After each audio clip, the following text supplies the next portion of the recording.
Then they told Mordecai what Esther had said.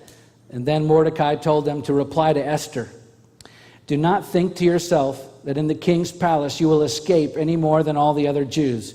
For if you keep silent at this time, relief and deliverance will rise up for the Jews from another place. But you and your father's house will perish. And who knows whether you have not come to the kingdom for such a time as this." What an amazing faith Mordecai displays here. He doesn't know what the immediate outcome of his actions will be, but he still has the faith to believe that in the end, God will prevail. In ancient rabbinical Hebrew, God was often referred to as the place. And so when Mordecai responds to Esther here that if you keep silent at this time, relief and deliverance will rise for the Jews from another place, he may well have been making a direct reference to God here. We don't know for certain, but either way, he clearly seems to have the faith and wisdom, even in this incredibly difficult decision, to understand that what's happening may all be a part of God's plan, as he says to Esther, essentially, hey, I know you might die. In fact, we may all die. But who knows? This may be the reason that you became queen to begin with, to save us all. In other words, God's divine purpose, either way, Esther will ultimately prevail. And you and I can't affect that. So let's just be faithful and obey, because obedience is better than sacrifice. What a stunning response. And what faith, what insight to trust God for the outcome, not even knowing what that outcome would be. Because Mordecai was all in. And he was asking no less of Esther because he trusted in God enough to be willing to risk the safety of the one person on earth whom he loved more than any other. And so the tables turned, as Esther must now make the biggest decision of her life. Is she going to be all in or not in at all? Let's see what happens. Verse 15 to the end of the chapter. Then Esther told them to reply to Mordecai, "Go, gather all the Jews to be found in Susa, and hold a fast on my behalf, and do not eat or drink for 3 days, night or day. And I and my young women will also fast as you do. Then I will go to the king, though it is against the law, and if I perish, I perish." Mordecai then went away and did everything as Esther had ordered him. And so Esther agrees, at the greatest risk to herself, to go to the king, and in doing so, presents herself once again as a foreshadowing of the Christ. As Jesus said, "Do not fear those who kill the body, but cannot kill the soul." Matthew 10:28. Like Jesus, she offers her life for the sake of her people, because Esther was all in. There was no middle ground.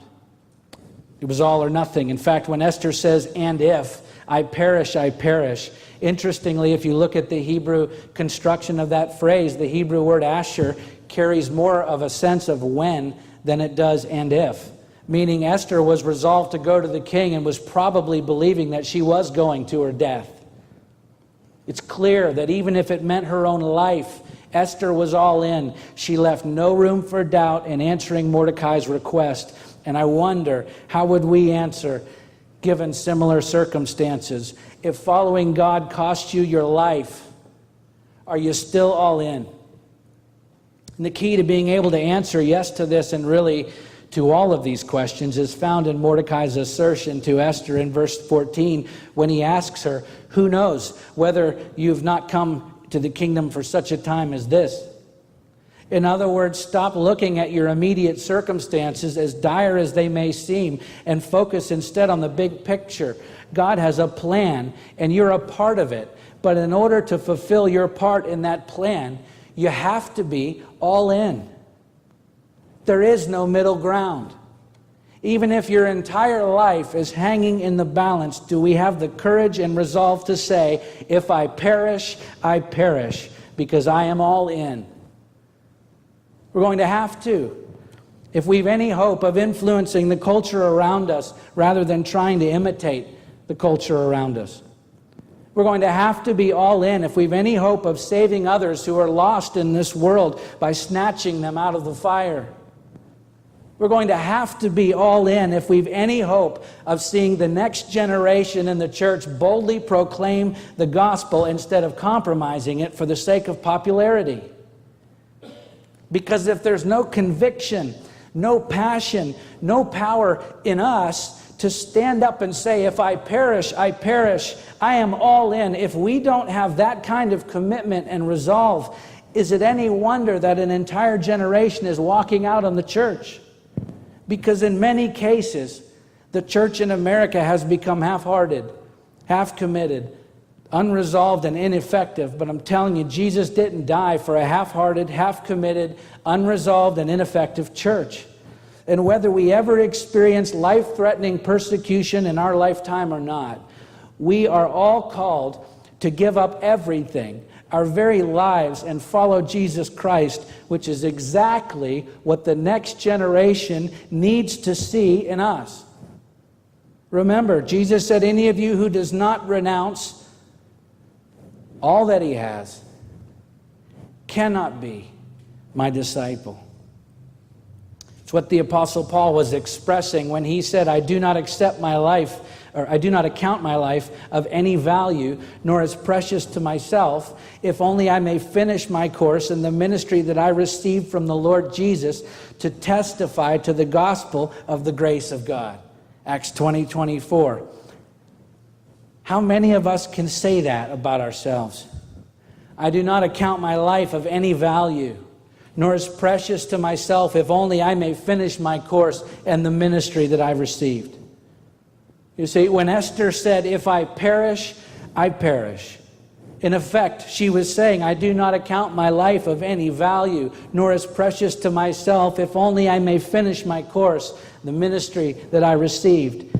It's called being all in. And it's what he demands from each of us, because he didn't die for a half-hearted, half-committed, unresolved, and ineffective church.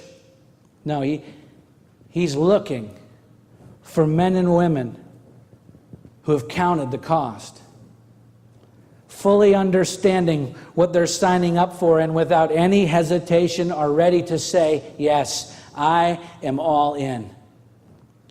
No matter what it costs me, if I perish, I perish. I'm all in.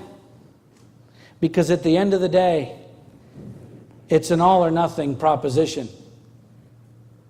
You're either all in for Christ or you're not in at all.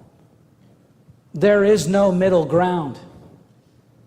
There are no varying levels of Christianity that we get to choose from. There is but one way.